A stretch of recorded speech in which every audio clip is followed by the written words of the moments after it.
ഞാൻ ഈ കഥ എഴുതുന്നത് എൻ്റെ നാടായ അയർലാൻഡിലെ ചാൾസ് ഫോർട്ടിൽ വെച്ചാണ്. ഏകദേശം 16 വർഷങ്ങൾക്ക് മുൻപാണ് ഈ സംഭവം. ഞാനന്ന് പഠനത്തോടൊപ്പം ബേബി സിറ്റിങ്ങും ചെയ്യാറുണ്ട്. ഒരു എക്സ്ട്രാ പോക്കറ്റ് മണിക്ക് വേണ്ടി. ഒരു തരം തരക്കേടില്ലാത്ത വരുമാനം കിട്ടാറുണ്ട്. മാത്രമല്ല, ചെറിയ കുട്ടികളെ എനിക്ക് അനായാസം ഹാൻഡിൽ ചെയ്യാൻ സാധിക്കാറുമുണ്ട്. കുട്ടികളെ എനിക്ക് വളരെ ഇഷ്ടവുമാണ്. ചിലപ്പോൾ അതായിരിക്കും ഈ പാർട്ട് ടൈം ജോലി എനിക്ക് നല്ല രീതിയിൽ കൊണ്ടുപോകുവാൻ സാധിക്കുന്നത്. എൻ്റെ പേര് ഐറിൻ. ഞാനൊരു നഴ്സിംഗ് വിദ്യാർത്ഥിയാണ്. മ്യൂസിക്കും അറിയാം, പിന്നെ ഗിറ്റാറും. പാർട്ട് ടൈം ജോലിയും പഠനവും നല്ല രീതിയിൽ പോയിക്കൊണ്ടിരിക്കുമ്പോഴാണ് ഒരു ദിവസം എന്നെ ബേബി സിറ്റിംഗ് ഏജൻസിയിൽ നിന്നും വിളിക്കുന്നത്. ഞാൻ അവരോട് സംസാരിച്ചു എല്ലാം.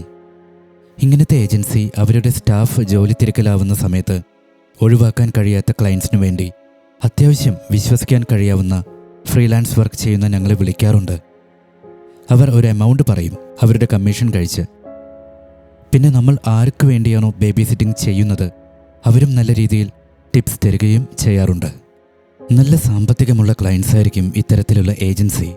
അതുകൊണ്ട് പൈസയേക്കാൾ ഇത്തരം ആളുകളുമായി നമുക്കൊരു ബന്ധം ഉണ്ടാക്കിയെടുക്കാം എന്നുള്ളതുകൊണ്ട് അത്തരം ഏജൻസികൾ വിളിച്ചാൽ അവരുടെ ക്ലയൻസിനു വേണ്ടി ബേബി സിറ്റിംഗ് ചെയ്യാറുണ്ട്.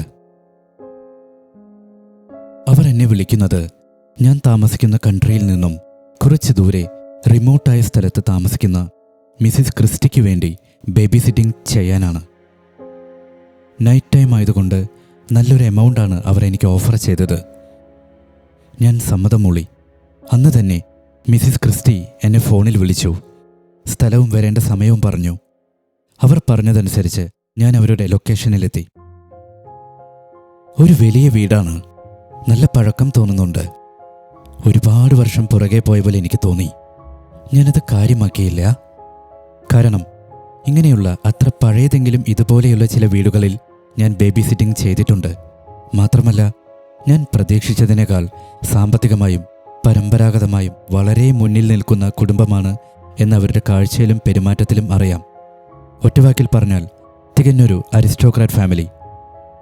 ആ വീടും പരിസരവും കണ്ടപ്പോൾ എനിക്ക് ഉള്ളിൽ ഭയം തോന്നാതിരുന്നില്ല.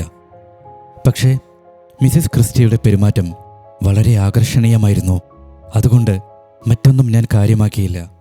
ജോലി ഇഷ്ടപ്പെട്ടാൽ നല്ലൊരു തുക ടിപ്സ് തടയുമെന്നത് ഏതാണ്ട് ഉറപ്പായി. എയിൻ എന്ന 10 വയസ്സുകാരിയും ബ്രോക്ക് എന്ന 8 വയസ്സുകാരനും രണ്ടുപേരും അത്യാവശ്യത്തിൽ കൂടുതൽ സൈലൻ്റ് ആയിട്ടാണ് എനിക്ക് തോന്നിയത്. ഒരുപാട് കുട്ടികളെ കണ്ടിട്ടുള്ളതും അവരുമായി ഇടപഴകിയിട്ടുള്ളതും കൊണ്ട് എനിക്ക് ഇത്രയും കാര്യങ്ങൾ വളരെ വേഗം നോട്ടീസ് ചെയ്യാൻ സാധിക്കുന്നുണ്ട്. മിസ്സിസ് ക്രിസ്റ്റി എനിക്ക് വീടൊക്കെ കാണിച്ചു തന്നു. വീടിൻ്റെ അകത്ത് ഒരു തരം നിശബ്ദത നിറഞ്ഞു നിൽക്കുന്നുണ്ടായിരുന്നു. മാത്രമല്ല, സാധാരണ കുട്ടികളുള്ള വീട്ടിൽ എന്തെങ്കിലുമൊക്കെ ടോയ്സ് കാണാൻ കഴിയും. പക്ഷെ അതൊന്നും തന്നെ എനിക്ക് ഈ വീടിനകത്ത് കാണാൻ സാധിച്ചില്ല. മിസ്സിസ് ക്രിസ്റ്റി കാര്യങ്ങൾ ഓരോന്നായി എനിക്ക് പറഞ്ഞു തന്നു. അതിനുശേഷം അവർ നിർബന്ധമായും പാലിക്കേണ്ട ചില കാര്യങ്ങൾ ഒരു പേപ്പറിൽ എഴുതി വെച്ചിരുന്നു. അതെന്നോട് ഒരു കാരണവശാലും തെറ്റിക്കരുത് എന്ന് കൂടി ഓർമ്മിപ്പിച്ചു.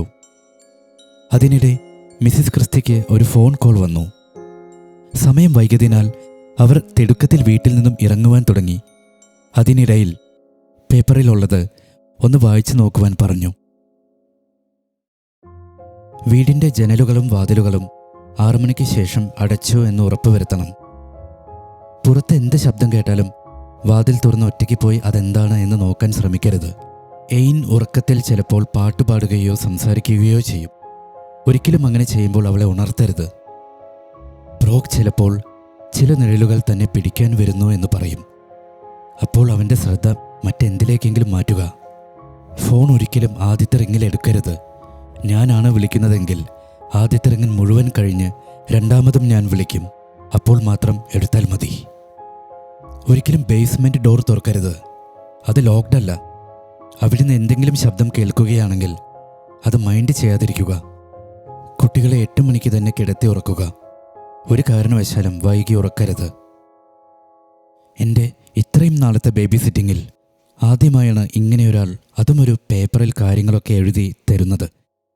ഇതൊക്കെ അവർക്ക് എന്നോട് നേരിട്ട് പറഞ്ഞാൽ പോരെ എന്ന് ഞാൻ മനസ്സിൽ കരുതി. ചെറിയൊരു സ്വാഭാവികതയുടെ കുറവും എനിക്ക് തോന്നി. എല്ലാം വായിച്ചു കഴിഞ്ഞ് ഞാൻ ഓക്കെ പറഞ്ഞു. മിസ്സിസ് ക്രിസ്റ്റി എന്നോട് യാത്ര പറഞ്ഞ് കാർ എടുത്തു പോയി. എന്തെങ്കിലും ആകട്ടെ, ഒരു രാത്രിയുടെ കാര്യമല്ലേ, നോക്കാമെന്ന് ഞാനും കരുതി. എന്നാലും 3 പേർക്ക് എന്തിനാ ഇത്രയും വലിയ വീട്?